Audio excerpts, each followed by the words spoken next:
သာသနာတော်နှစ်2556ခုနှစ်ကောဇာတက္ကရာ1384ခုနှစ်ပြာသူလဝိကျော်2ရက်2013ခုနှစ်ဇန်နဝါရီလ28ရန်ကုန်တိုင်းဒေသကြီးပုစွန်တော်မြို့နယ်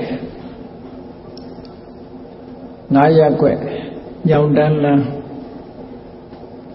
တန်ခါဒါနဆောင်းလောင်းအသင်းဓမ္မယုံဤဆင်ရင်ချင်းပပြုလုပ်အပ်သည်ဆောင်းလောင်းအောင်ပွဲအထိမ်းအမှတ်ဖြစ်တတ္တမအကျဉ်းမြောက်အထုဓမ္မသဘင်ပွဲဝယ်ဟောကြားအပ်သောဝတ္တသုတ်အနှစ်ချုပ်တရားဒေသနာတော်ဒီကနေ့ညတပါးသဘင်ခန္ဓာကိုရွှေဘုန်းတော်သခင်ရှင်တော်မြတ်ဘုရား၏မဟာကရုဏာဂုဏ်ကိုအာယုံပြုပါတည်ကျူဖွဲ့ဆိုအပ်သောဝန္ဒနာပနာမအာတိတဂါထာကိုရွတ်ဆိုပူဇော်ခြင်းဖြင့်စတင်ကြရအောင်ယောကပကောတိဟိပိယပမေယံကာလံကရွန်တောတိဒုက္ခရာနိခေရံကတောလောကဟိတယနာထောနမောမကာရုဏိကတတတ္တယောနာထောဝိနိယမြာစွာတတ္တဝါဤချမ်းသာစီးပွားလိုလားတောင်းတဂုံပေါင်းခါသဖြင့်နာထမြညာခြင်းရှင်တော်မြတ်ဖရာသည်ကပ္ပကောတိဟိပိဂရေကဘာအရေးအတွက်သင်္ချာတို့ဖြင့်တော်လဲအဘယ်မေယံရည်တွေ့တိုင်းတာဖော်ပြခြင်းငါမစွမ်းနိုင်ပါသောကာလံလေးအသင်ချေသိမ့်နေကဘာရှိကြသောကာလပတ်လုံးလောကဟိတယတတ္တလောကဤအကျိုးစီးပွားအလို့ငါအတိဒုက္ခရာနိဥ္စာအသက်ချေလက်အင်္ဂါမေတ္တာကြီးမှသမိတာနှင့်တထာဇနီဆွန်ញင်းကြီးဟုကျက်တိထဝယ်50အစုအလုံးခဲရင်တော်မူတော်ကိုကရွန်တော်ဘုရားဖြစ်ရန်ဤတန်ကြိုးကိုအာထုတ်တော်မူရသည်ဖြစ်၍ခေရလက်ချေမျက်လုံးအသက်ဆုံးလည်းရဲ့နှလုံးစိတ်ဝံကိုရောဤပေမန်းခြင်းတို့ကတောဘဝတဏ္ဏချိန်ဖန်များစွာရောက်တော်မူခဲ့ရရှာလေပြီ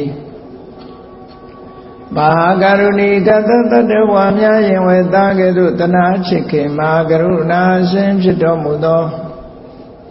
ဒါသနာတသောဝိနည်းများစွာတတ္တဝါဤချမ်းသာစီးပွားလိုလားတောင်းတအကုန်ပေါင်းခါသဖြင့်နာထမြညာထိုရှင်တော်မြတ်ဖရာအားနမောယုတိပြောင်းပြော့မံကိုလျော်၍ကရော့ယောကျိုးရှိခိုးခြင်းသည်အထုဘဝတုစင်စစ်မသွေဖြစ်ပါစေတည်း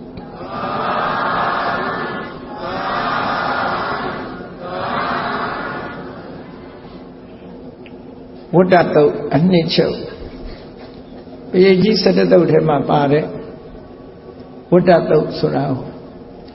ဘုရားဘာသာဝင်သူတော်စင်တွေရွတ်ဖတ်လို့ရှိကြတယ်မိဘအန္တရာယ်ကာကွယ်ဖို့အတွက်ဆိုပြီးဝတ္တသုတ်ကိုရွတ်ဆိုဘယ်အန္တရာယ်ဖြစ်ဖြစ်ဘာနဲ့ကာကွယ်တယ်လဲလို့ဆိုတဲ့အခါမေတ္တာနဲ့သစ္စာဒီနှစ်ခုကအန္တရာယ်ကာကွယ်ဖို့အတွက်အစွမ်းတတိထက်တဲ့အကောင်းဆုံးအရာနှစ်ခုလို့ဘုရားမြတ်စွာကဟောကြားထားတာဖြစ်တယ်။ပရိကြီး17သုတ်မှာဆိုရင်မိမိတို့ရင်နဲ့နှလုံးထဲမှာမေတ္တာဘာဝနာပွားများအားထုတ်ပြီးတော့မေတ္တာစွမ်းအားနဲ့အန္တရာယ်ကင်းအောင်လုပ်တယ်။မှန်ကန်တဲ့သစ္စာစကားကိုဆိုပြီးတော့လည်းအန္တရာယ်ကင်းအောင်လုပ်ကြတယ်။မှန်ကန်တဲ့သစ္စာစကားဟာလည်းအန္တရာယ်ကင်းမှုအတွက်အထောက်အကူအများကြီးဖြစ်တယ်။သို့တော့စနစ်တကျလုပ်ဖို့တော့လိုအပ်တာပေါ့။ဘုရားမြတ်စွာရဲ့တုတ်တန်တွေကိုစူးစီးထားတဲ့ထဲမှာဝေသာလီပြည်မှာကတ်ကြီး3ပါးလို့ခေါ်ကြတယ်။ကတ်ဆိုတဲ့အဓိပ္ပာယ်ကဖြစ်ပေါ်နေတဲ့အခြေအနေဆိုကြီးအတိုင်းတာအချိန်အခါတစ်ခုလို့ဒီလိုပြောတာကတ်ဆိုတာအချိန်အခါကိုပြောတာ အတိုင်းတာတစ်ခုဆိုပါစို့ယောဂတွေကူးစက်နေတဲ့အချိန်တိုင်းတာတစ်ခုစစ်ပွဲဖြစ်နေတဲ့အချိန်တိုင်းတာတစ်ခုဒီလိုဟာမျိုးကတ်ဆိုတာအတိုင်းတာအချိန်ပိုင်းအတိုင်းတာတစ်ခုကိုကတ်လို့ခေါ်တာဘေးဆိုးကတ်ဆိုးနဲ့မြန်မာတွေသုံးတဲ့အခါကျတော့ကတ်ဆိုတာကပ္ပဆိုတဲ့စကားလုံးကဆင့်သက်လာတဲ့အရာဖြစ်လို့ကပ္ပဆိုတာအချိန်ပိုင်းအတိုင်းတာတစ်ခုဆိုပါစို့မြန်မာနိုင်ငံလူတွေ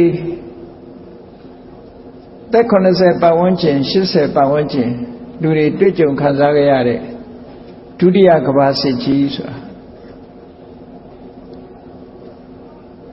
1942ခုနှစ်ကစပြီးတော့တကမ္ဘာလုံးကူးစက်ပြန့်နှံ့လာတဲ့ဒုတိယကမ္ဘာစစ်ကြီး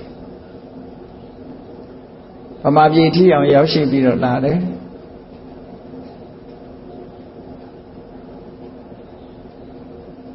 42ကနေပြီးတော့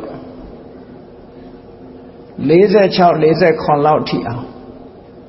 စစ်ရတန်တွေကိုခံစားကြရတော့အဲ့ဒီအတိုင်းအတာတစ်ခုကိုကတ်လို့ခေါ်တာပဲနော်တစ်ခုခုဖြစ်ပေါ်နေတဲ့အတိုင်းအတာကြီးတစ်ခုကိုကတ်အဲ့တော့ဝေသာလီပြည်မှာလဲမိုးမရွာလို့မိုးခေါင်ရေရှားဖြစ်ပြီးတော့စိုက်ပျိုးရေးတွေမအောင်မြင်တဲ့အခါအစာရေစာရှားပါတဲ့ဒုဗ္ဗိခန္တရကတ်ဆိုတာဖြစ်ခဲ့ပုံတယ်အဲ့ဒါလိုဖြစ်တဲ့အတိုင်းတာမိုးခေါင်တဲ့နှစ်ကာလကြီးဒါကိုကတ်လို့ခေါ်တာဗမာပြည်မှာလဲနာခိမုန်တိုင်းတိုက်လို့လူတွေဒုက္ခရောက်ကြရတဲ့အချိန်တစ်ခုအချိန်ပိုင်းတစ်ခုဒါကတ်လို့ခေါ်တာကပ္ပဆိုတာအတိုင်းတာတစ်ခုကိုပြောတာအချိန်ပိုင်းဖြစ်ပေါ်နေတဲ့အချိန်ပိုင်းတစ်ခုဟာကပ္ပအဲ့ဒါလိုဘေးဆိုးကတ်ဆိုးအန္တရာယ်ဆိုးရန်ဆိုးတွေကျုံနေတဲ့အခါမှာအကာအကွယ်ဖြစ်စိမ့်တော့ငါမြတ်စွာဘုရားကသုတ်တန်အချို့ကိုဟောပြောထားတာရှိတယ်ယရဏသုံးဆိုတာယရဏသုံးပါးရဲ့ဂုဏ်ကိုအာယုံပြုပြီးတော့သစ္စာဆိုတဲ့နီးနဲ့အန္တရာယ်ကာကွယ်တဲ့နီးကိုပေးတယ်မေတ္တာသုတ်တို့ခန္ဓာသုတ်တို့ဆိုတာမေတ္တာတရားတိဆောက်ပွားများပြီးတော့အန္တရာယ်ကင်းအောင်လုပ်တဲ့နည်းကိုပေးတာတဖန်မောရသုတ်တို့ဝတ္တသုတ်တို့အာတနာရိယသုတ်တို့ဆိုတဲ့နေရာဘုရားရှိခိုးပြီးသစ္စာဆိုတဲ့နည်းတွေအင်္ဂုလိမာနသုတ်ဆိုတာလည်းသစ္စာဆိုတဲ့နည်းတွေဘုဇင်္ဂသုတ်ကလည်းသစ္စာဆိုတဲ့နည်းအဲ့တော့ချုပ်အားဖြင့်ပြောမယ်ဆိုရင်မြန်မာလူတွေဒီရွတ်ဖတ်တရေစနေကြတဲ့မေတ္တာသုတ်17သုတ်ထဲအဓိကအားဖြင့်ပရိတ္တလို့ခေါ်တဲ့ဘေးရန်အန္တရာယ်ကာကွယ်တဲ့သုတ်တန်တွေဟာဘာကိုအခြေခံထားတော့ဆိုမေတ္တာနဲ့သစ္စာဒီနှစ်ခုမေတ္တာတရားနဲ့သစ္စာစကားကိုအခြေခံတယ်လို့ဒီလိုမှတ်တာအဲ့ဒီမေတ္တာကဘယ်သူမေတ္တာလဲဆိုရင်ကိုယ်မေတ္တာပဲသစ္စာစကားကလည်းဘယ်သူသစ္စာစကားလဲဆိုကိုယ်တိုင်ရဲ့သစ္စာစကားပဲအဲ့ဒီနှစ်ခုကိုအာကိုယုံကြည်စွာနဲ့မေတ္တာတရားပွားများမယ်သစ္စာစကားဆိုနိုင်မယ်ဆိုလို့ရှိရင်အခက်ခဲတွေကျော်လွှားနိုင်တယ်လို့ဒီလိုပြောတယ်ဒီဒါကြောင့်မို့ပြိတ္တရားတော်တွေဟာအန္တရာယ်ကျော်လွှားဖို့တစ်ခုတည်းတတ်မဟုတ်ဘူးပြိတ္တရားတော်မှာလာတဲ့ကျင့်စဉ်တွေကိုကျင့်ကြံကြုတ်ကိုအားထုတ်မယ်ဆိုလို့ရှိရင်လေတမက်တဖို့ရနိုင်တဲ့အတိုင်းအတာတစ်ခုထိအောင်ရောက်သွားနိုင်တယ်နိဗ္ဗာန်ရောက်ဖို့အကျင့်တရားလည်းဖြစ်တယ်လို့ဒီလိုဆိုတာနော်အဲ့တော့ရွတ်ဖတ်ယုံနာယူယုံနေမဟုတ်ဘဲနဲ့အလေးနဲ့အတိပ္ပယ်ကိုစဉ်းကျင်စဉ်းစားကြည့်တဲ့အခါဒီသုတ်တန်ရဲ့အတိပ္ပယ်နားလည်ပြီးတော့လက်တွေ့ကျင့်သုံးမယ်ဆိုလို့ရှိရင်အန္တရာယ်ကင်းရုံမြတ်မကတဏှာဝတ်တွင်းကလွတ်ကင်းတဲ့နိလန်းကိုလည်းရရှိနိုင်တယ်ဒီလိုဆိုတာပေါ့နော်ဒါကြောင့်ဝတ္တသုတ်ဆိုတာဒီကြီးသင်ထားတဲ့ရရှိတဲ့ပုဂ္ဂိုလ်တွေအားလုံးသိတဲ့ဖြစ်ဝတ္တသုတ် ကာထာပုတ်ပေါင်းအမွန်ကာထာအပါဝင်မှ6ပုတ်ပဲရှိတယ်ပေါ့အဲ့ဒီ6ပုတ်သောကာထာမှာ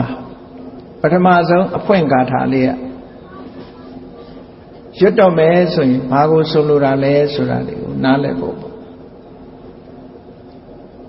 ရှေးဆရာတော်တွေကဝတ္တသုတ်ကိုရွတ်ခြင်းအကျိုးကျေးဇူးတွေဝတ္တသုတ်ရဲ့ဏိဌာန်ဆိုတာမျိုးထက်သွင်းပြီးတော့ဖော်ပြထားတယ်စကလုံးလေးကျင်းမိမယ်လို့အတိပ္ပယ်အမတ္တမကျက်ပြအဲ့ဒီမှာဘယ်ကစထားတော့ဆိုပုရိန္တံဘောရိတံပါရိနိဗ္ဗတံဝတ္တဇာတိယယတတေဇေနတဝခိမဟာတတ္တံဝိဝေစယိဆိုဒီစကလုံးလေးကစထားနော်ပုရိန္တံဘောရိတံပါရိဆိုဘုရားလောင်းတော်ဟာဘောဓိတံပါရလို့ခေါ်တယ်တပ္ပိဋ္ဌာဉာဏ်တော်ကြီးကိုရဖို့ရအတွက်ပါရမီကုသိုလ်တွေကိုစုဆောင်းနေတဲ့စီးပူးတယ်ဒါနကောင်းမှုတွေလုပ်တယ်ဒါနပါရမီဖြည့်တယ်သီလပါရမီဖြည့်တယ်ပါရမီ7ပါးအဆင့်30နဲ့ဖြည့်တော့ပါရမီအပြား30လို့ပြောတယ်အဲ့ဒါတွေဟာဘောဓိတံပါရလို့ခေါ်တယ်အမတန်ထက်မြက်တဲ့တပ္ပိဋ္ဌာဉာဏ်ကြီးအတွက်အထောက်အကူဖြစ်မဲ့လုပ်ငန်းတွေကိုလုပ်တာလို့ဒီလိုအထောက်အကူတွေမလုပ်ဖဲနဲ့ဘာတစ်ခုမှမရလောကမှာစဉ်းစားကြည့်ပေါ့စိုက်ပျိုးရေးလုပ်တဲ့ပုဂ္ဂိုလ်ဟာဘာမှမလုပ်ဆောင်ပဲနဲ့မြေကြီးပေါ်ဒီတိုင်းကျဲချလို့အောင်မြင်တာမှမဟုတ်တာစိုက်ပျိုးကျဲချမယ်ဆိုဘာလို့ကပထမရှင်းလင်းရတယ်အမိုက်တရားတွေမရှင်းလင်းရတယ်မြေကိုပြုပြင်ရတယ်ရေသွင်းနှံသွင်းရတယ်အဲ့ဒီလိုလုပ်ပြီးမှစပါးစားတဲ့သီးနှံတွေကိုစိုက်လို့ပြုလို့ရတယ်ဒီသီးနှံတွေပေါက်ဖို့ရအတွက်ပြင်ဆင်ပြီးတော့စုဆောင်းရတဲ့အလုပ်တွေအဲ့ဒါလိုပဲတပ္ပိဋ္ဌာဉာဏ်တော်ကြီးကိုရရင်ကြားဖို့အတွက်ကျွတ်တင်ပြီးတော့ပြင်ဆင်ကြဘုရားလောင်းတော်ကြီးပြင်ဆင်စုဆောင်းတယ်တရားတွေအလုံးပေါ်မှာမေတ္တာအမတ္တမချီးမားလို့ကောင်းကျိုးချမ်းသာတွေကိုရစေခြင်းနဲ့မိမိကောင်းကျိုးချမ်းသာရစေခြင်းနဲ့တရားတွေဒုက္ခရောက်နေရင်လဲတနာတယ်အေးအောင်မြင်ကြီးပွားသွားရင်လဲဝမ်းသာတယ်အဲ့ဒီတရားတွေကမိမိနဲ့ပတ်သက်ပြီးတော့ဘာပဲလုပ်လို့သဘောထားကြီးစွာနဲ့လစ်လျူရှုထားနိုင်တယ်သူတို့ရဲ့လောက်ရတဲ့ပေါ်မှာဘွေမယူဘဲနဲ့နေဟောမေတ္တာကရုဏာမုဒိတာဥပေက္ခအဲ့ဒါကိုရင်နဲ့နှလုံးနဲ့အခိုင်မာထားပြီးတော့တရားတွေရဲ့အကျိုးစီးပွားဖြစ်ထွန်းမှုအတွက်ကိုယ်ရှိတာတွေကိုမျှဝေပြီးတော့ပေးတာဒါနပါရမီပဲတရားတွေထိခိုက်နစ်နာမှုမရှိအောင်ကိုကျင့်သီလကိုထိမ့်သိမ်းဆောက်ရှောက်သီလစောင့်နေဆိုတာကိုယ့်အတွက်မှမဟုတ်ပဲရှင်းကြည့်စဉ်းစားကြည့်ပြီပါဏာတိပါဒဝေရမဏိလို့စောင့်တည်လိုက်တာနဲ့တပြိုင်နက်ကိုယ့်အတွက်တင်အကျိုးဖြစ်တာမဟုတ်ဘူးကိုယ့်လက်ချက်နဲ့ဘယ်တတ္တဝါမှမသေးဘူးဆိုတော့ထိခိုက်မှုပဲရှိတော့မှာတော့ဒီလိုဆိုတာပေါ့နော်သီလဆိုတာကိုယ့်ရဲ့ပတ်ဝန်းကျင်ကိုထိခိုက်မှုမရှိအောင်ကိုကျင့်တရားကိုထိမ့်သိမ်းဆောက်ရှောက်အာရိဏဒါနကရှောင်ကျင်လိုက်တဲ့ဖြင့်မိမိရဲ့လောက်ရကြောင့်သူများပစ္စည်းမဆုံးရှုံးအောင်ကာမေတုမိစ္ဆာစာရကရှောင်ကျင်လိုက်သည့်အတွက်ကြောင့်တခြားမိသားစုတွေစိတ်ဒုက္ခမရောက်အောင်မုဒ္ဒဝါဒကရှောင်ကျင်လိုက်သည့်အတွက်ကြောင့်ဘယ်သူမှအလိန်ခံရပြီးစိတ်ဒုက္ခရောက်တာမျိုးမရှိဘူးသူရမေရယရှောင်ကျင်လိုက်သည့်အတွက်ကြောင့်မိမိကိုယ်၌ကအသိဉာဏ်ရှိတဲ့ပုဂ္ဂိုလ်ဖြစ်ပြီးအများအကျိုးလောကအကျိုးဓမ္မအကျိုးတိုင်းပြည်နဲ့လူမျိုးအမျိုးဘာသာသာသနာအတွက်အလုံးလုံးနိုင်တယ်ဟောသီလဆောက်တည်ခြင်းအားဖြင့်အလုံးအတွက်ကျိုးဖြစ်တယ်ကိုယ့်အတွက်ကြီးမဟုတ်ဘူးနော်သီလဆောက်တည်တယ်ဒါကြောင့်မို့တရားတွေကြီးခိုင်နေနာမှုမှရှောင်ရှားစေလို့ရှောင်ရှားလို့မြတ်စွာဘုရားရဲ့အလောင်းတော်ဟာ သဗ္ဗညုတဉာဏ်တော်ကြီးကိုရဖို့ရအတွက်အရေးကြီးတဲ့အထောက်အကူတွေဖြစ်တဲ့သီလဒါနဖြစ်ခြင်းပြီးသီလလည်းဖြစ်ခြင်းအားသီလခိုင်မြဲဖို့အတွက်ကတခါတည်းရန်မလုပ်ရတော့ဆိုကာမဂုဏ်အာယုန်တွေထဲမှာနှမွန်းနေလို့ရှိရင်သီလဟာအလွယ်တကူနဲ့ကျိုးပြတ်သွားနိုင်တယ်ဒါကြောင့်မို့ကာမဂုဏ်အာယုန်တွေကရှောင်တိန်ခြင်းလို့ဆိုတဲ့နိခမ္မရှောင်တိန်ပြရတခါလေရှောင်တိန်ထွက်ခွာတယ်ကာမဂုဏ်အာယုန်တွေကကင်းလွတ်သွားတဲ့တမာရီကျင့်စဉ်တွေကိုကျင့်တယ်ဇံပင်ရှင်တွေရအောင်လုပ်တယ်ဘုရားလောင်းတွေတောထွက်တယ်လို့ဆိုနိခမ္မပါရမီဖြစ်တရမာရီရဲ့အကျိုးကိုတည်ဖို့ပြီဆိုလို့ရှိရင်ဒါနလည်းလိုအပ်တာပဲသီလလည်းလိုအပ်တာပဲနိခမ္မလည်းလိုအဲ့ဒါလိုလုပ်ပြီဆိုလို့ရှိရင်ဘာလို့တော့ဆိုအများအကျိုးလုပ်ချင်တဲ့ပုဂ္ဂိုလ်တယောက်ဟာအသိဉာဏ်ထက်မြက်ဖို့လိုအပ်တယ်အများကောင်းစားဖို့တော့လုပ်ချင်ပါရဲ့ပညာကမရှိဘူးဆိုတလွဲလုပ်ပါပဲလေလုံးတင်တာနဲ့မလုံးတင်တာခွဲခြားသိပြီးလုံးတင်တာကိုလုပ်ဖို့မလုံးတင်တာကိုရှောင်ဖို့ဆိုတဲ့အမှန်ကန်သိဖို့ဆိုတဲ့ပညာဟာအမြဲတမ်းအရေးပါတယ်အများအကျိုးလုပ်ပြီဆိုရင်ပညာမဲ့တဲ့ပုဂ္ဂိုလ်ဟာအများအကျိုးမဖြစ်ဖ ೇನೆ အများပျက်စီးသွားတတ်တယ်မမှန်မကန်တဲ့လမ်းစဉ်တွေချက်မှတ်ပြီးတော့ဥဆောင်မှုပေးသွားတယ်ဆိုလို့ရှိရင်ဒုက္ခရောက်သွားမှာပဲဥဆောင်တဲ့ပုဂ္ဂိုလ်ကမှန်ကန်တဲ့လမ်းစဉ်နဲ့ဥဆောင်ဖို့လိုအပ်တယ်ရှင်းတော့ကဒေဝရလောင်းနဲ့ဘုရားအလောင်းပင်လေကျွန်းကြီးတစ်ခုပေါ်မှာရောက်ရှိပြီးတော့နေထိုင်ကြတယ်အဲ့ဒီလိုနေထိုင်တဲ့အခါမှာတဦးနဲ့တဦးအတွေးခေါ်ခြင်းမတူတော့နှစ်စုခွဲလိုက်တယ်သူ့အုပ်စုငါအုပ်စုသူ့ခေါင်းဆောင်ငါခေါင်းဆောင်နဲ့နေတယ်လူတွေဟာကျွန်းပေါ်ရောက်တဲ့အထိတ်အမှတ်ပျော်ကြပါကြအရက်သေးစားတွေတောက်စားကြပြီးတော့ဘာတွေလုပ်ကြတော့လို့ဆိုစိတ်ကံတကြအညစ်အကြေးတွေမစွတ်ပဲနဲ့တကြုံလုံးညစ်ပေသွားအဲ့ဒီလိုလုပ်ကြတော့မူလကျွန်းပေါ်မှာစောင်းရှောက်နေတဲ့နတ်တွေကစိတ်ဆိုးလာတို့နေတဲ့ကျွန်းဟာဒီလူတွေရောက်လာမှညစ်ပတ်လာတယ်ဒီနေ့တော့တို့ကျွန်းဆေးမယ်အားလုံးကိုရေထဲကိုမြုပ်ပစ်မယ်ပင်လယ်ထဲကိုမြုပ်ပစ်မယ်လို့နတ်တွေအစည်းအဝေးမှာဆုံးဖြတ်ချက်ချလာမဲ့ဆိုပါတော့နှစ်ပတ်လောက်ကကြိုပြီးတော့အစည်းအဝေးလုပ်ပြီးလာမဲ့လာပြီနေ့ဆိုတော့ပင်လယ်ဒီတက်တာကလာအားကောင်းတဲ့ရက်တွေကတက်တာဟုတ်ဒီတက်တယ်ဆိုဘောဓုဒအနေနဲ့ပြောရမယ်ဆိုရင်ဒီဘာကြောင့်ဖြစ်တုံးလို့ဆိုတော့အနောက်တိုင်းကလူတွေရဲ့ဆိုတာလာရဲ့ဆွဲအားကြောင့်ဒီလိုပြောတယ်ဒါမို့လာဆန်းကနေစပြီးဒီရတက်လာပြီးနေကြတော့အမြင့်ဆုံးရောက်တယ်လာပြည့်လို့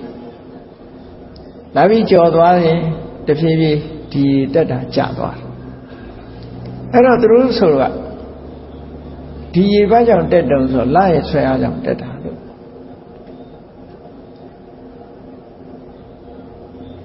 ဘုရားမြတ်စွာရဲ့ပိဋကတ်စာပေထဲမှာလည်းပဲ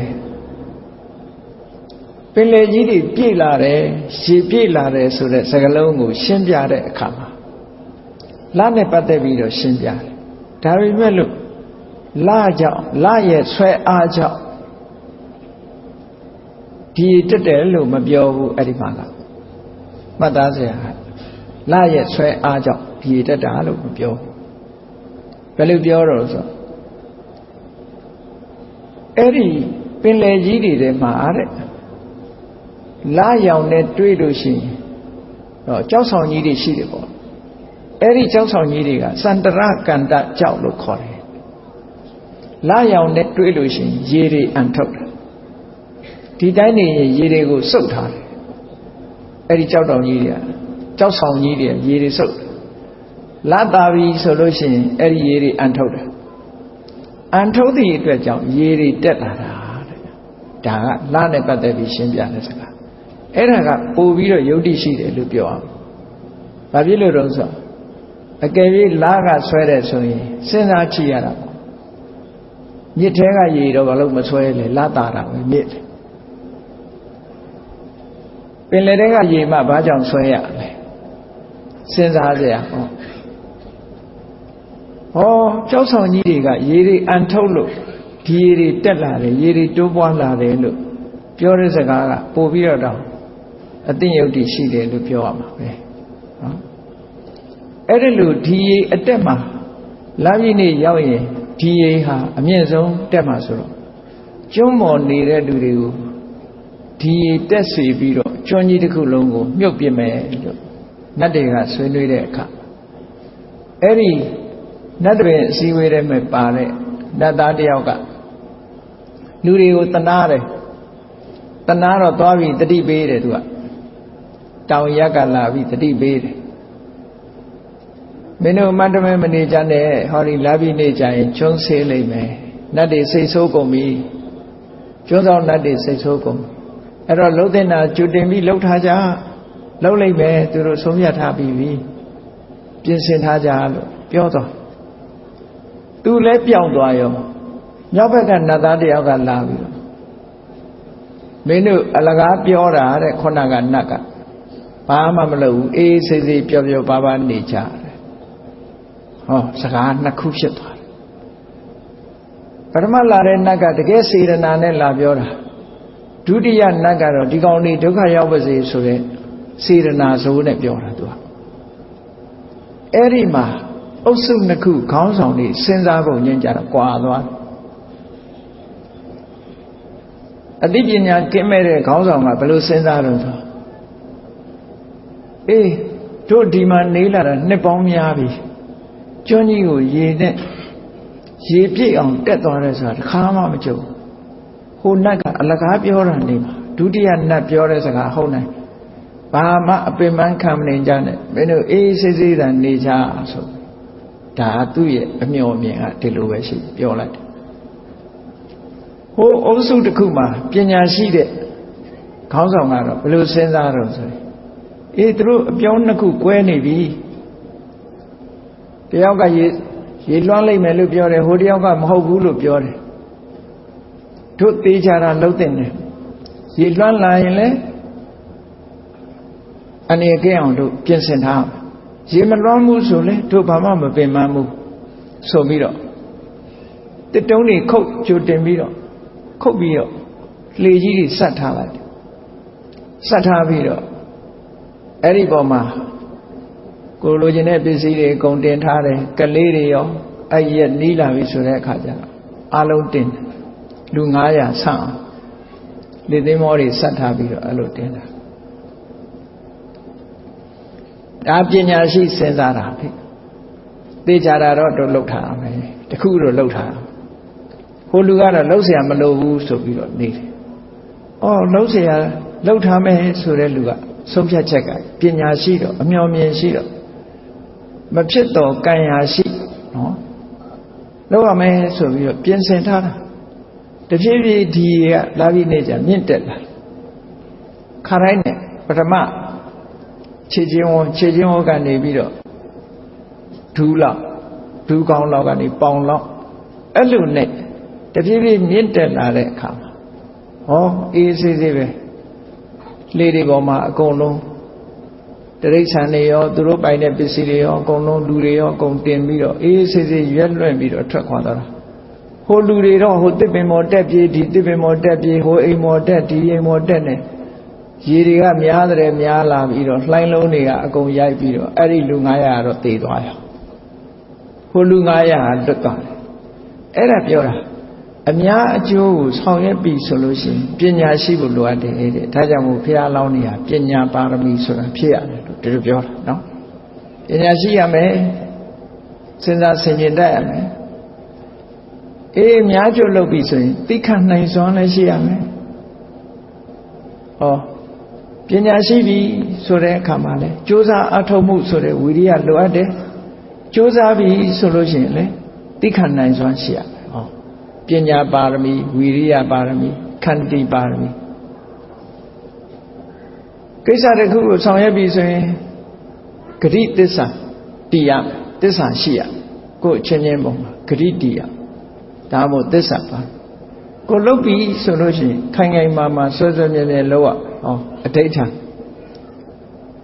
ခိုင်မာတဲ့တဏှိဋ္ဌာနဲ့လောက်ရမယ်အဲ့ဒီလိုခိုင်မာတဲ့အလုပ်လုပ်နိုင်အောင်လို့အဋ္ဌိဋ္ဌာနာပါရမီဆိုတာဖြစ်ရတယ်ပြီးပြီဆိုတော့မှတရားတွေအကျိုးလိုလားတဲ့မေတ္တာတရားတွေရဲ့စော်ကားမှုသူတို့ဘောကဖြစ်ပေါ်လာတဲ့အကျိုးမျှော်လင့်ခြင်းမရှိတဲ့အမှတ်တည်းမရှိတဲ့ဥပေက္ခပါရမီလို့ဆိုတာဟောပါရမီ10ပါးဖြည့်ရတယ်အဲ့ဒီလိုဖြည့်တာကိုပူရင်တံဘောဓိတံပါရေလို့ပြောတာနော်ဖျားဖြစ်ဖို့ဟာဒီအရေးချင်းတွေရှိဖို့လိုအပ်တယ်တဲ့ဒါကြောင့်မို့ပိဋကကြီးထဲမှာဘောဓိတံပါရေသဗ္ဗညုတဉာဏ်ရဲ့အဆောက်အဦဖြစ်တဲ့ပါရမီတရားကောင်းတွေကိုပူရင်တံဖြစ်နေတဲ့အချိန်ခါကာလမှာဘာဖြစ်လဲနိဗ္ဗတံဝတ္တသာတိယငုံတော်ဟာငုံတဲ့ကလေးအမျိုးမှာကံကောင်းကြောင်းမလားအကုသိုလ်ကံတွေမကင်းသေးလို့ရှိရင်ဒီတိရစ္ဆာန်ဘဝရောက်သွားသေးတာပဲဘုရားလောင်းနေတယ်ကံတရားရဲ့လှည့်စားမှုကြောင့်ငုံဘဝရောက်သွားတယ်တဲ့အဲ့ဒီငုံလေးဘဝရောက်တဲ့အချိန်မှာယတ္တတေစေနဒါဝခိမဟာတတ္တံဝိဝိစယိငုံဘဝရောက်တဲ့အချိန်မှာသူ့ရဲ့သစ္စာစကားရဲ့အစွမ်းတကူကြောင့်တဟုံးဟုံးလောင်းလာတဲ့တောမီကြီးဟာယတ္တတေစေနဒါဝခိဘုရားလောင်းလေးရဲ့သစ္စာစွမ်းအားကြောင့်ဒါဝခိလို့ခေါ်တဲ့တောမီကြီးဟာမဟာတတ္တံဝိဝိစယိဘုရားလောင်းလေးကိုရှောင်သွားတယ်မလောင်ဘူးလို့ဒီလိုပြောတာနော်ဒါမိဘနဲ့ပတ်သက်ပြီးတော့ဒီပရိတရားတော်ရဲ့အကျိုးကျေးဇူးဖော်ပြတာအဲ့ဒီပရိကိုဘယ်သူကိုဟောခဲ့တာတော့ဆိုမြတ်စွာဘုရားထေရတ္တသာရိပုတ္တတလောကနာထေနဗာတိတံလောကနာထေနလောကရဲ့ကိုးစားရဖြစ်တဲ့မြတ်စွာဘုရားကိုယ်တိုင်ကထေရတ္တသာရိပုတ္တတရှင်သာရိပုတ္တရာမထေအားဗာတိတံဟောပြောခဲ့တာဖြစ်တယ်ဟောဒီပရိတရားတော်ဟာဘုရားကိုယ်တိုင်ရှင်သာရိပုတ္တရာကိုဟောခဲ့တာတဲ့ကပ္ပထာယိမဟာတေဇံအစွမ်းတကူအမတမကြီးတယ်မဟာတေဇဒီပရိရဲ့အစွမ်းတကူဟာအမတမကြီးတယ်ကပ္ပထာယိအခုဗဒ္ဒကဘာတကဘာပတ်လုံးဒီအစွမ်းတကူရဲ့တတ္တိဟာတည်ရှိနေတယ်လို့ဒီလိုပြောတာကပ္ပထာယိပရိဒံတမ္မနာမဟိအဲ့လိုစွမ်းတကူကြီးပြီးတော့တကဘာပတ်လုံးတည်တဲ့တီအောင်စွမ်းတကူရှိတဲ့ဝတ္တတုပရိတ်ကိုရွတ်ကြပါစို့လို့ဒီလိုဒါကအမွန်းကာထာလေးကိုပြောတာအဲ့တော့ရွတ်ချင်အောင်ကပ္ပထာယိမဟာတေဇံဆိုတာဒီပရိတ်ရဲ့စွမ်းတကူကိုပြောတာပဲယုံကြည်ကြည်နဲ့ရွတ်ဖတ်တရေစမယ်ဆိုလို့ရှိရင်ဒီပရိတ်ရဲ့စွမ်းတကူရှိပါတယ်လို့ပြောအဲ့ဒီစွမ်းတကူဟာဟောဒီကဘာမှာတကဘာလုံးတည်တဲ့စွမ်းတကူဖြစ်လို့အဲ့ဒီပရိဒလို့ဆိုတဲ့အကာအကွယ်ဖြစ်တဲ့ဟောဒီဝတ္တတုတ်ကိုရွတ်ဖတ်ကြပါစို့လို့ဒီလိုပြောတာနော်ကဲဝတ္တတုတ်ပရိဟာဘာကိုအခြေခံပြီးတော့ရသော်ဗျာဟောတာတော့လို့ဆိုသစ္စာမဆိုခင်နှလုံးသွင်းရမယ့်အချက်ကလေးတွေကိုပြတာအဋ္ဌိလောကေသီလခုနောသစ္ဆံသောစေယနှုတ်တေယလောကမှာတဲ့သီလဂုံဆိုတာရှိကိုချင်းတရားဟာအမတမထူးခြားတဲ့အည်သွေးရှိကိုချင်းတရားထူးခြားတဲ့အည်သွေးရှိတယ်သီလဂုံတမာတိဂုံပညာဂုံလို့ဆိုတယ်ထူးခြားတဲ့အည်ချေးအဋ္ဌိလောကေသီလခုနောလောကေလောကမှာသီလခုနောသီလဆိုတဲ့အည်ချင်းဟာအဋ္ဌိတကယ်ပဲရှိတယ်သစ္စာအမှန်တရားဆိုတာလေတကယ်ထင်ရှားရှိသောစေယနှုတ်တယ်ကောင်းတဲ့ကိုချင်းတရားတွေ စင်ကြယ်မြင့်မြတ်တဲ့ကိုကျင့်တရားတွေထူးခြားတဲ့အကျင့်တရားတွေဆိုတာလေလောကမှာရှိတယ်အနုတ္တယတရားတွေပေါ်မှာတဏှာတတ်တဲ့ကရုဏာရဲ့စွမ်းရည်တွေလည်းရှိတယ်ဘုရားသခင်ကိုရောမြတ်ရဲ့သီလကုံအမှန်တရားဖြစ်တဲ့သစ္စာကုံသောစိယလို့ဆိုတဲ့စင်ကြယ်မှုအနုတ္တယလို့ဆိုတဲ့တဏှာတဲ့ကျင်နာမှုကရုဏာသို့မဟုတ်မေတ္တာအဲ့ဓာတွေကိုစိတ်ထဲနှလုံးထဲမှာဆင်ခြင်စဉ်းစားမယ်လောကမှာဒီစွမ်းရည်တွေရှိတယ်ဘုရားသခင်ကိုရောမြတ်တွေဟာသီလကုံနဲ့ပြည့်စုံတယ်သစ္စာသောစိယအနုတ္တယဆိုတဲ့ဂုဏ်တွေနဲ့ပြည့်စုံတယ်အဲ့ဒါလို့လောကမှာတကယ်ထင်ရှားရှိတဲ့အရည်အချင်းတွေကိုအာယုံပြုတ်ပြီးတော့ဒါတွေပေါ်မှာအာယုံစိုက်ပြီးတော့တေနသစ္စေနကာဟာမိသစ္စာကိရိယမနုဿရံအမြတ်ဆုံးဖြစ်တဲ့သစ္စာစကားတည်ထားမှုကိုအဲ့ဒီအမှန်တရားတွေကိုနဲ့အသုံးချပြီးတော့သစ္စာဆိုမယ်လို့ဆိုအဲ့တော့ဒါဆိုလိုတာသစ္စာဆိုတော့မယ်ဆိုလို့ရှိရင်ဘုရားကုံတရားကုံသံဃာကုံလောကမှာထင်ရှားရှိတဲ့ဂုဏ်ကျေးဇူးတရားတွေကိုဆင်ញင်သုံးသပ်ပြီးတော့မှသစ္စာဆိုရမယ်လို့ဒီလိုပြောတာနော်ဒါတွေကိုအာယုံပြုပြီးတော့မှသစ္စာဆိုရမယ်မြတ်စွာဘုရားသခင်ကိုရောမြတ်ကြီးရဲ့အရဟံစတဲ့ဂုဏ်တွေအာယုံပြုမယ်ပြုပြီးတော့သစ္စာဆိုတယ်မိမိရဲ့သစ္စာစကားဟာပို့ပြီးတော့အစွမ်းထက်လာဘုရားရဲ့ဂုဏ်ကိုအာယုံပြုတယ်လို့ဓမ္မစွမ်းရည်ကိုလည်းအာယုံပြုဆင်ញင်ရမယ်။ဩတရားတွေမှာရှင်းကြံကြုတ်ကိုအထုတ်လိုက်တဲ့ဓမ္မတွေဟာအမတမအစွမ်းရည်ထက်တယ်ဆိုပါစို့တာမန်အပြင်ပြောမယ်ဆိုလို့ရှိရင်ဓမ္မဆိုတဲ့တရားဟာကုသိုလ်တရားဟာတရားတွေဒုက္ခမရောက်အောင်ကဲတင်နိုင်တယ်ဓမ္မကနေကဲတင်ကိုချင်းသီလဟာ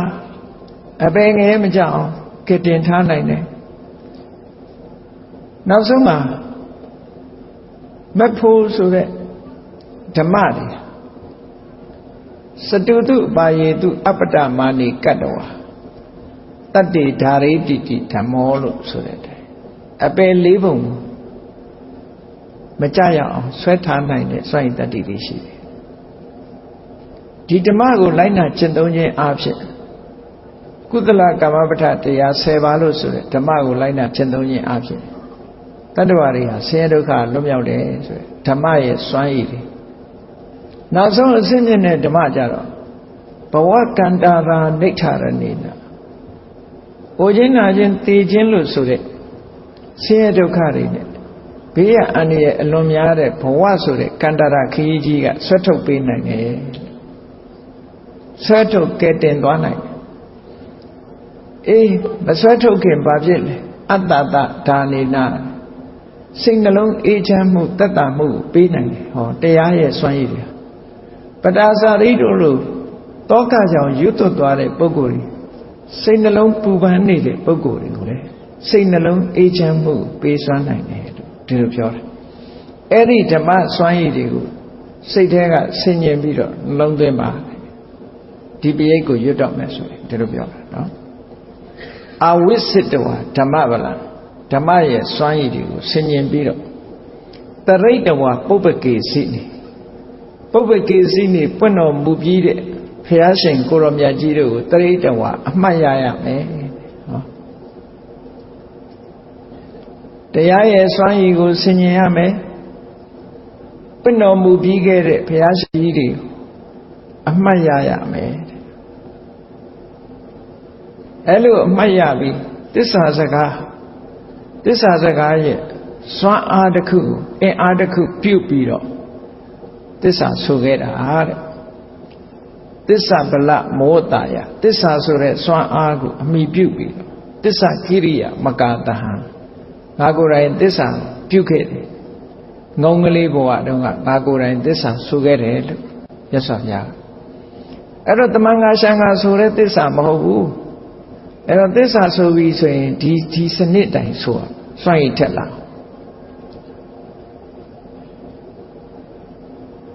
ဝိနမှုတဲ့ဖရာတွေရဲ့ဂုဏ်ကျေးဇူးတွေကိုဆင်ញင်ရမယ်ဓမ္မရဲ့စွမ်းရည်ကိုခုံဆင်ញင်ရမယ်လောကမှာဓမ္မစွမ်းရည်တွေရှိတယ်သီလစာသောဂုဏ်တွေရဲ့စွမ်းရည်ရှိတယ်ကိုချင်းတရားတွေရဲ့စွမ်းရည်တွေရှိတယ်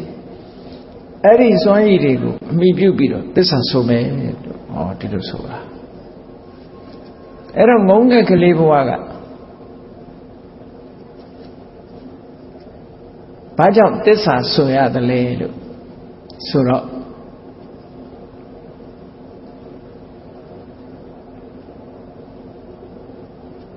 ငုံငယ်ကလေးကဥလေးအဖြစ်ကနေပြီးတော့ပေါက်လာအကောင်လေးပေါက်လာအဲ့လိုအကောင်လေးပေါက်လာတဲ့အချိန်လေးမှာနုနယ်နေတဲ့အချိန်လေးတောဆိုတာကမီးလောင်တတ်တယ်လေခဏခေတ်လေတောတွေမီးလောင်တာပဲမီးလောင်တာကသူ့အတိုက်ရှိတဲ့ပတ်ဝန်းကျင်မှာတောအုပ်ကြီးတစ်ခုလုံးကိုမီးတွေကလေးဘက်လေးတန်းဟုံးဟုံးတောက်ပြီးတော့လောင်လာတယ်လောင်လာတော့တောထဲမှာရှိတဲ့ငှက်တွေထွက်ပြေးကုန်ကြပြီ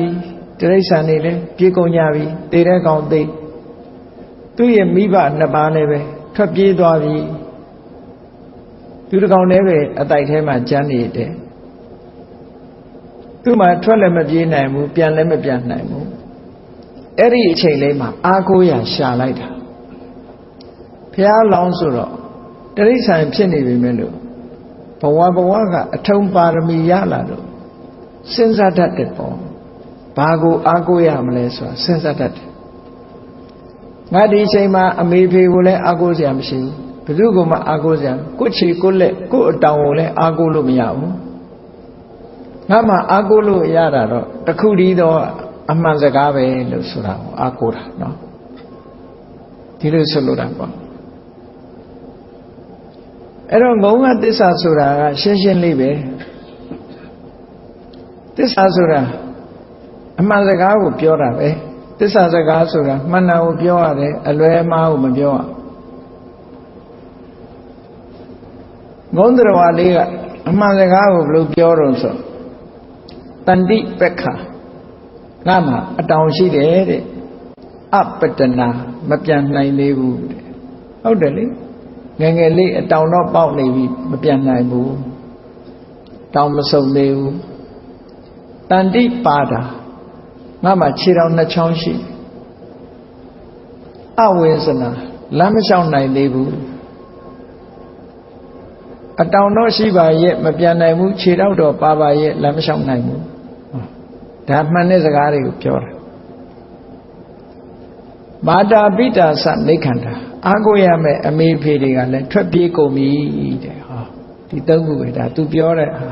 သူပြောတာတွေအမှန်ကြီးပဲ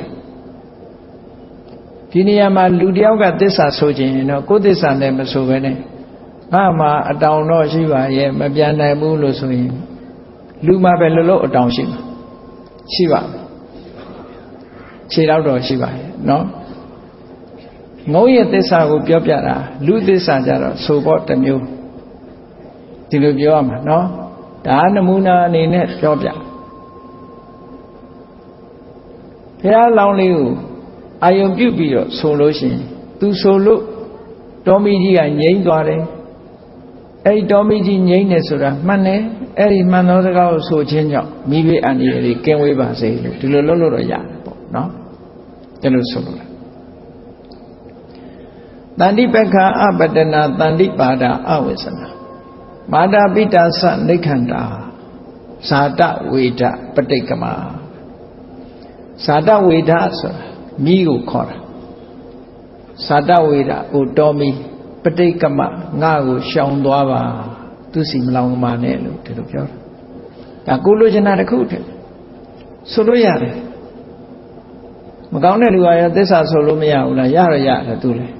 ကျွန်ုပ်ဒီနေ့စဉ်နဲ့အမြအိယာထားလင်အရက်တစ်ခွက်တောက်ပါသည်ပုံမှန်တောက်ပါသည်ဒီမှန်သောသစ္စာစကားကိုဆိုရခြင်းကြောင့်လို့ဆိုပြီးပြောရင်မဖြစ်ဘူးလားဆိုတော့ဖြစ်မှာပဲစွန့်ရည်တတ္တိရှိလာရင်တော့ဖြစ်မှာပဲเนาะဒါပေမဲ့လို့သွားတော့မလုံးကြလိမ့်မယ်အဲ့လိုကောင်းတဲ့ဘက်ကပဲသစ္စာဆိုရမကောင်းတဲ့ဘက်ကသစ္စာဆိုတာတွေလည်းရှိတယ်သို့တော့မှန်မှုတော့လို့တယ် မှားရင်မရဆိုလိုတာကကိုပြောတဲ့စကားသည်အမှန်စကားပဲဖြစ်ရမယ်အဲ့ဒီအမှန်စကားနဲ့ထိုက်တန်တဲ့အကျိုးတော်ရမှာပေါ့မထိုက်တန်တာကြီးတော့သွားမတောင်းနဲ့ပေါ့လေဒီလိုဆိုလိုတာပေါ့နော်ခက်ခဲကြုံနေသစ္စာတစ်ခုဆိုရတယ်ဒီလိုပြောအဲ့တော့ဒီဝတ္တသုတ်ဆိုတာဒါကပေကြီးထဲမှာပါတဲ့တုတ်တန်ရဲ့အဓိပ္ပာယ်နဲ့စကားအချို့ပြောပြတယ်ဒီဝတ္တသုတ်ကမူရင်းကဘယ်မှာပါတော့ဆို950ဇတ်ထဲမှာဝတ္တစာတကဝတ္တဆတ်ဆိုတာရှိတယ်ဝတ္တဆိုတာကျတတလင်းကျိတ်နှလုံးစင်နဲ့ရေးရတယ်အခုခေတ်မြန်မာကလေးတွေတတလင်းကျိတ်မှာသင်သေးရလားမသိပါဘူးနော်ပြီး33လုံးကနေရှော့ထားရေးရခက်လို့ဆိုတတလင်းကျိတ်တို့ဓာတ်ရင်ကောက်တို့မရေးတတ်ကြဘူးတတလင်းကျိတ်ဓာတ်ရင်ကောက်လာကြီးတို့နော်အဲ့ဒါမျိုးတွေဟိုပါဠိသင်တဲ့ပုဂ္ဂိုလ်တွေကြတော့ဒီအခရာကအပြည့်အစုံရှိတယ်အဲ့ဒီမှာဝတ္တဝရဲ့တတလင်းကျိတ်နှလုံးစင်တတလင်းကျိတ်နဲ့ဓာတ်ရင်ကောက်ကိုလည်းပဲမှားရတတ်တယ်တတလင်းကျိတ်ကမျက်နှာဟိုပဲလှဲ့ဓာတ်ရင်ကောက်ကနောက်ပြန်လှဲ့3နဲ့4ကိုမှတ်တာ4ကမျက်နှာရှေ့လှဲ့တာ3ကနောက်ပြန်လှဲ့တာနော်အဲ့တော့ဓာတ်ရင်ကောက်ဆိုတာ3လို့ပဲနောက်ပြန်ကြည့်တာတတလင်းကျိတ်ကျတော့ရှေ့ကြည့်တာတခါတည်းရကြတော့ထောင်အောင်ပဲရေးပါတယ်ဆိုမှဟောလာရေးတာလဲထောက်အောင်ပဲဖြစ်လို့ဖြစ်နေတတ်တယ်လာကြီးရေးတဲ့အခါမှာမရေးတတ်လို့ရှိရင်ထောက်အောင်ပဲဖြစ်နေအဲ့တော့သူကလည်းသူမမှန်ကန်ကန်ကိုမြန်မာစာရေးထုံးကြိုးစားရမှာပဲမသိလို့ကတော့ဘာမှမတတ်ပါဘူးသင်ရမှာပေါ့ကိုဟာမှကိုမမြတ်နိုးရင်ဘယ်သူကမြတ်နိုးမှာတော့စဉ်းစားကြည့်ပေါ့တခါနိုင်ငံခြားရောက်နေတဲ့လူတွေပြောရတယ်အေးမင်းအင်္ဂလိပ်စာမွန်းတယ်အောင်ပြောတတ်တယ်မင်းအင်္ဂလိပ်မဖြစ်ဘူးဗမာပဲတချို့ကလူမျိုးနဲ့ယဉ်ကျေးမှုကိုမေ့ပြစ်တတ်တယ်ဒါမျိုးဆိုတာမမေ့ရကိုမွေးဖွားလာတဲ့အရာတစ်ခုကပြင်လို့မရမြန်မာလူမျိုးဟာမြန်မာစာမြန်မာလူမျိုးမြန်မာစကားကိုဂုဏ်ယူတတ်ဖို့လိုတယ်ဘုန်းကြီးတို့ဂျာမနီသွားတဲ့အခါဂျာမန်တွေကအင်္ဂလိပ်စကားမပြောဘူးဘယ်တော့အခုနောက်ပိုင်းဂျာမန်သာစီးပွားရေးရသူတို့သင်လာတာအင်္ဂလိပ်လိုပြောဘူးဂျာမန်အခရာနဲ့အင်္ဂလိပ်တွေရေးတဲ့အခရာအတူတူပဲသို့တော့အဲ့ဒီအခရာဟာဗမာတွေကတော့ဒါအင်္ဂလိပ်စလုံးလို့ပဲသိကြတယ်ဂျာမန်နေစီသွားပြီးအင်္ဂလိပ်စလုံးလို့ပြောရင်မကြိုက်ဘူးရိုမန်စလုံးလို့ပြောရတယ်ရောမအင်ပါယာကြီးအောက်မှာဥရောပနိုင်ငံတွေကရောက်ရှိသွားတော့ဒီအခရာကရောမအခရာလို့ခေါ်တယ်သူတို့ဟောဂျာမန်စလုံးကလည်းဒါနဲ့ပဲရေးတာပဲအင်္ဂလိပ်ကလည်းဒီစလုံးကိုသုံးတာအဲ့တော့ကိုယ်နိုင်ငံကိုယ်အသုံးတန်ဖိုးထားကြတန်ဖိုးထားတယ်သူတို့နိုင်ငံရောက်ရင်သူတို့စလုံးပဲရေးတယ်ဘယ်ဟာမှမရေးဘူးအဲ့လိုဂျာမန်ရောက်သွားလို့ရှင်welcome ဆိုတဲ့စကားလုံးတွေရေးထားလို့ရှင်အင်္ဂလိပ်လိုဘယ်တော့မှမရေးဘူး welcome လို့ပဲရေးတယ်သူ welcome နဲ့တူတယ်စလုံးပေါင်းရင်မတူဘူးသူကအဲ့လိုသူကလည်းသူပဲသူစလုံးနဲ့ပဲသူရေးသွားကြကိုယ့်အကိုတန်ဖိုးထားမြန်မာဟာမြန်မာပဲပေါ့မြန်မာတွေကြီးပွားတွတ်တဲ့ဖို့ကမြန်မာတွေကပဲလောက်ရမှာကြံတဲ့လူကလောက်ရမှာမဟုတ်ဘူးကိုလူမျိုးကိုကြီးပွားဖို့ကိုယ်တိုင်ပဲကြိုးစားကြကိုအမျိုးကိုဘာသာကိုသာသနာကြီးပွားရေးအတွက်ကိုယ်တိုင်ပဲလောက်ရမှာပဲဘယ်သူမှမျောလင့်နေကြလည်းမလုပ်ဘူးပေါ့ဒါလို့ဆိုလိုတာနော်အဲ့တော့ကိုဘာသာအခရာကိုဘာကိုခူးဆိုင်ရက်ဆွဲတွေပါတယ်ဆိုရင်ကိုရက်ဆွဲကိုခူးဆိုင်တော်သေးတယ်ဒီနားနိုင်ငံတွေမှာမြန်မာတွေကမြန်မာရက်ဆွဲရှိမြန်မာကလင်ဒါရှိမြန်မာလမြန်မာရက်မြန်မာကဏ္ဍ အပြည့်ဝရှိတချို့နိုင်ငံတွေမရှိတော့ဘူးဒီအာဆီယံနိုင်ငံတွေမှာကြည့်စလုံးတော်မရှိတော့ရိုမန်စလုံးသုံးတာလေချို့ကိုယ်ပိုင်စလုံးမရှိဘူးကိုယ်ပိုင်ကဏ္ဍမရှိတော့ဘူးကိုယ်ပိုင်တက္ကရာမရှိတော့ဘူးအဲ့တော့ဗမာတွေလည်းကိုယ်လေးတော့ကိုယ်မမေးကြဖို့ပေါ့အရေးကြီးတာပေါ့တကူလလို့ခေါ်လိုက်ပါအေပြီလလို့မလို့သုံးတာကသုံးတာတခြားပဲကိုလလည်းကိုသိနေရမယ်ပေါ့နော်ကြာရင်ပြောက်ခွက်သွားနိုင်အခုပြက်ကလေးနေထုတ်ထားတာကြည့်လိုက်မယ်ဆိုလို့ရှိရင်ကမ္ဘာပြက်ကလေးနောက်ကနေလိုက်ထားတာလေမြန်မာပြက်ကလေးဆိုတာပြီးပြင်းမရှိဘူးသို့တော်လည်းတွဲထားလို့မြန်မာပြက်ကလေးဖြစ်နေမြန်မာလကတကူကစတာတကူကနေစပြီးတော့သွားတာမြန်မာလအဲ့တော့အင်္ဂလိပ်လနဲ့ကြာအင်္ဂလိပ်နှစ်တကူနဲ့မြန်မာနှစ်တကူက4လလောက်ကွာနေတယ်ပေါ့နော်ဘာပဲဖြစ်ဖြစ်ကိုယ့်ဟာကိုယ်တန်ဖိုးထားတတ်ဖို့အများနဲ့ဓာတ်တူညီမျှဖြစ်အောင်မသုံးရဘူးလို့မပြောဘူးသုံးရတယ်ဂျပန်ကထုတ်တဲ့ကားတောင်စီးနေသေးတာစီးပါရပါတယ်သို့တော့ဗမာစိတ်တော့ထားပေါ့နော်ဘုန်းကြီးကတခါတော့ကအင်္ဂလန်ကိုပထမဆုံးခေါက်ရောက်သွားတယ်ဟုတ်ဘယ်သူမှတော့မပြောဘူးအခုတည်းတခါထုတ်ပြီးတော့ပြောပြဟိုအမျိုးဘာသာသာသနာနဲ့ပတ်သက်တယ် get rich ဆိုတဲ့လက်စိတ်ကြီးမှာတီယိုဘက်ကနေပြီးတော့သွားတော့ West Bound နဲ့သွားတာအနောက်ဘက်ကိုဥတီသွားတော့ဒူဘိုင်းကနေပြီးတော့လန်ဒန်ရောက်တာလန်ဒန်ရောက်တဲ့အခါကိုတယောက်တည်းတခါတည်းပဲသွားဘူးလားပထမဆုံးအချိန်ရောက်တဲ့အခါ Gatwick မှာတက္ကစီကားခေါ်ပြီးတော့လန်ဒန်မြို့ထဲကိုရှောက်ကြည့်တယ်တမန်အပြင်ကြည့်မယ်ဆိုရင်တော့အဲ့ဒီတက္ကစီကားနဲ့သွားတဲ့ဇရိတ်ဟာအမှန်တမ်းကြီးတယ်အင်္ဂလိပ်တွေမသွားဘူးနော်ကိုကတော့မသွားတတ်ဘူးလေမသွားတော့အခန့်ပဲတက္ကစီသမားခေါ်လိုက်တော့အင်္ဂလိပ်လူမျိုးတက္ကစီသမားကားပေါ်ရောက်တော့ဘာတွေးမိတော့အေးဒီအင်္ဂလိပ်တွေတို့နိုင်ငံလာပြီးတော့ဘိုးဆိုပြီးတော့အုပ်သွားတာအခုငါရဲ့တက္ကစီဒရိုင်ဘာဖြစ်နေပြီပေါ့ငါမောင်းခိုင်းတဲ့စီမောင်းရမယ်လို့ဆိုပြီးတော့သွားပေါင်60လောက်ကုန်သွားတယ်ပေါင်60လောက်ကုန်သွားတယ်ပေါင်60ဆိုဒေါ်လာ100ကုန်သွားတယ်အင်္ဂလိပ်တွေဒါကိုနောက်ကြတော့ပြောပြတော့စုတ်တတ်တယ်သူတို့နော်ဒါလောက်ဒီခကြီးကိုပေါင်60ဆိုတာနဲထမှာမဟုတ်ပဲနဲ့သူတို့မသုံးဘူးဒါလောက်ဆိုအဲ့တော့ကိုယ်စိတ်ထဲမှာတော့တစ်ချိန်လုံးကဒိုးနိုင်ငံလာပြီးတော့ကိုလိုနီလုတ်သွားတာငါအခုသူတို့ငါရဲ့ service သဘောထားပြီးဘယ်မောင်းငါသွားခြင်းတဲ့နေရာကြီးလိုက်ပြစိတ်ထဲမှာအဲ့ဒါလိုတွေးမိဘူးခဲ့တယ်ပေါ့နော်1994ခုနှစ်ကအမေရိကကိုသွားတာ transit အနေနဲ့အင်္ဂလန်ကိုဝင်တာကိုက transit လုပ်တာမဟုတ်ဘူး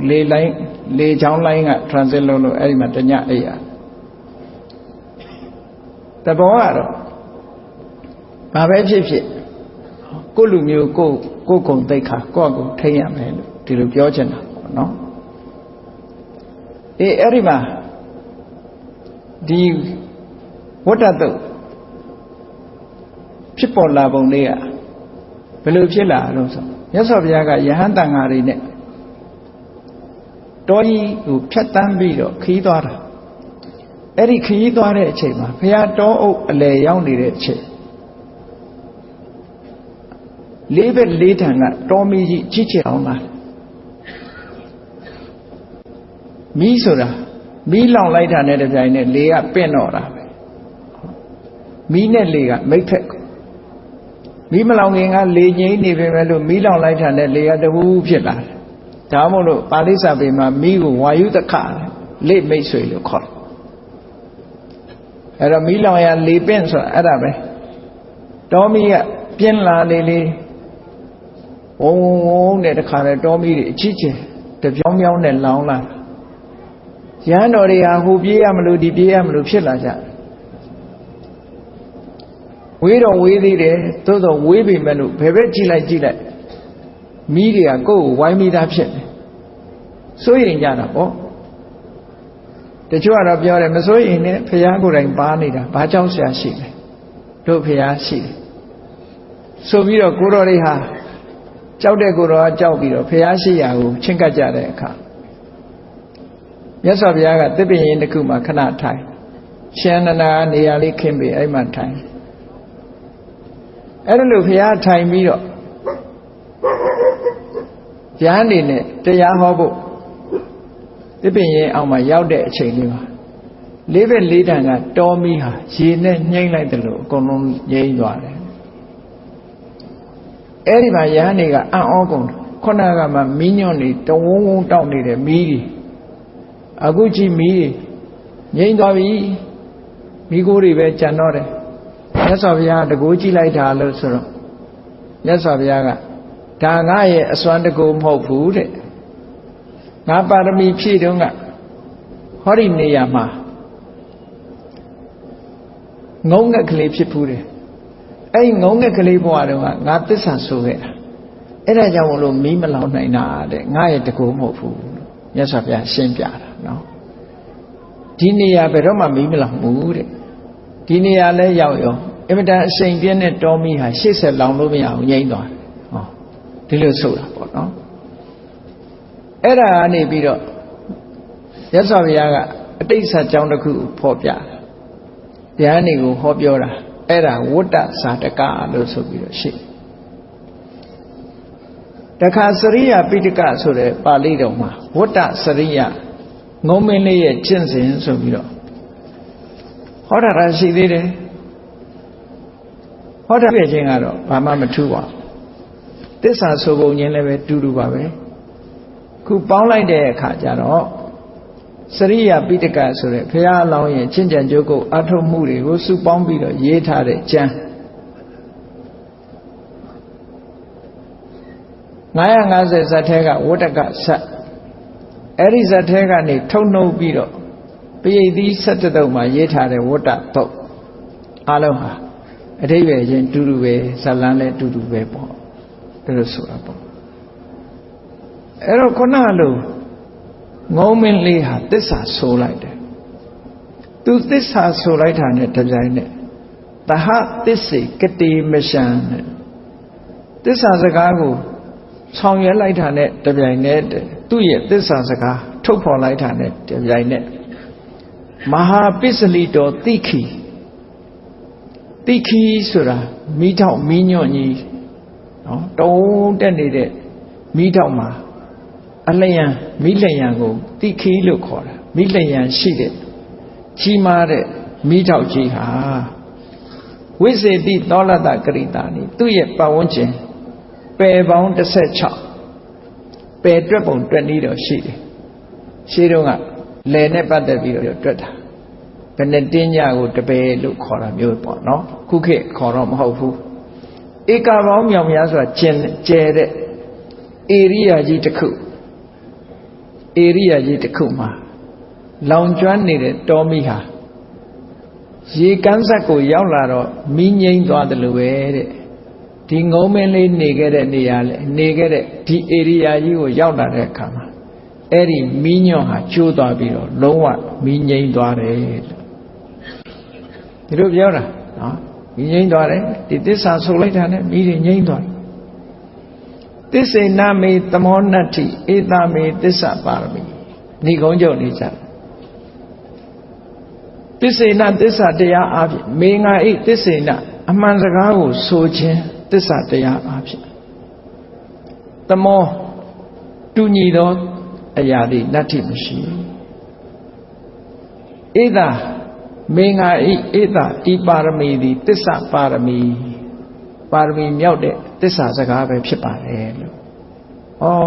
မြတ်စွာဘုရားအလောင်းပါရမီဖြည့်တယ်ထင်တယ်အစမ်းတတ္တိထက်တယ်သစ္စာပါအဲ့တော့ဘုရားအလောင်းဆိုတာပါရမီဖြည့်နေတယ်ဆိုတာတဘဝတည်းတဘဝတော့မှတစ်ခါလောက်တင်ပြောတယ်အမှန်စကားမဟုတ်ဘူးအမြဲတမ်းပြောနေတဲ့အမှန်စကားတန်လျာကပါလာတဲ့အမှန်စကားဘယ်တော့မှမူသားမပြောဘူးအဲ့ဒါလို့အမှန်စကားတွေပြောလာသည့်အတွက်ကြောင့် သူရဲ့နှုတ်ထွက်အမြဲတမ်းစွမ်းတတ္တိရှိတယ်လို့ပြောတာဘုန်းကြီးတို့တွေလည်းသစ္စာစကားကိုဆိုနိုင်အောင်သစ္စာပါရမီဆိုတာဖြည့်ဖို့လိုအပ်တယ်ပေါ့အဲ့ဒါလို့ဖြည့်မယ်ဆိုလို့ရှိရင်တော့မှန်ကန်တာကိုဆိုတာဖြစ်သောကြောင့်ဒီသစ္စာရဲ့အစွမ်းတကူဟာအမြဲတမ်းထက်မြက်ပါတယ်တဲ့သစ္စာရဲ့အစွမ်းတကူရှိလို့လိုအပ်တဲ့အန္တရာယ်တွေကနေကင်းဝေးနိုင်တယ်ဘုရားမြတ်စွာအလောင်းဖြစ်ခြင်းခဲ့တဲ့ပါရမီ10ပါးထဲမှာလည်းထူးမြတ်တဲ့သစ္စာပါရမီဆိုတာရှိတယ်လို့ဝတ္တတုတ်ဒီမှာပဲအဆုံးသတ်တာပေါ့နော်အဲ့တော့ဘုရားလောင်းတော်ဒီငုံမင်းဘဝကတန်တရားကိုကျင်နေရတဲ့အခါမှာယမယံခါအဟိတရိစ္ဆန်ဘဝရောက်သွားတော့လဲပဲဝါဒနာနဲ့စိတ်နေသဘောထားဟာကြောင်းလဲမသွားဘူးဒါတော့အမှန်ပဲစဉ်းစားကြည့်ကောင်းတဲ့အလုပ်လုပ်တဲ့ပုဂ္ဂိုလ်တရားဟာခြေကျော်လက်ချော်မကောင်းတဲ့ပုံရောက်သွားတယ်သူ့ရဲ့စိတ်နေသဘောထားအလေးအကျင့်တွေကကောင်းတဲ့ဟာတွေပဲဖြစ်တယ်တွေ့ဘူးကြလိုက်မယ်ဘုန်းကြီးတို့တွေနဲ့အနည်းဆုံးခွေးတွေကိုပဲလေးလာကြည့်တချို့ခွေးကမျက်စောင်းထိုးပြီးတော့ဟိုလူကြိုက်ချင်ဒီလူကြိုက်ချင်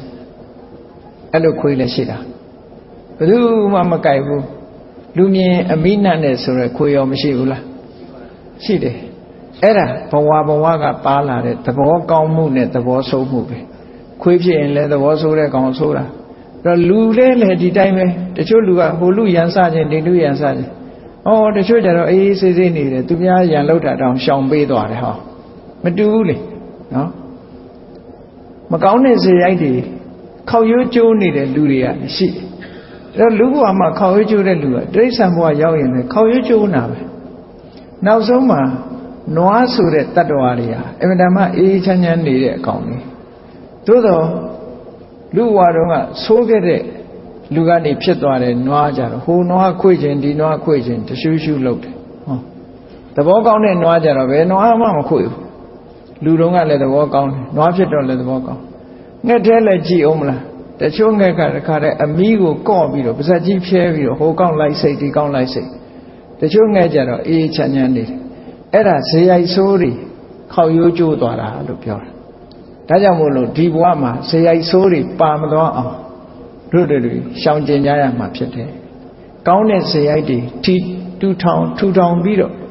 ဇေယိုက်ဆိုးတွေဘယ်တော့မှမပါရအောင်ဇေယိုက်ဆိုးတွေကိုနှိပ်ကွက်ပြီးတော့ကောင်းမြတ်တဲ့ဇေယိုက်တွေမွေးမြူခြင်းအားဖြင့်တို့တွေဟာကောင်းမြတ်တဲ့ပုဂ္ဂိုလ်တွေဖြစ်လာမှာပဲလို့ယုံကြည်ကြရမှာဒါကြောင့်မို့ဝတ္တတုတ်အနှစ်ချုပ်ကိုကြားနာရသဖြင့်သစ္စာရဲ့စွမ်းအားကိုသိကြရပြီ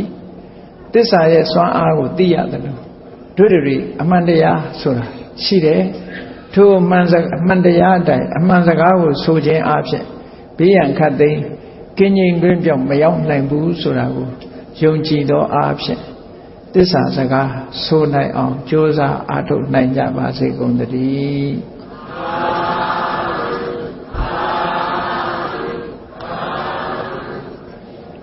မေတ္တာပို့ရအောင်တတ္တဝါများစွာ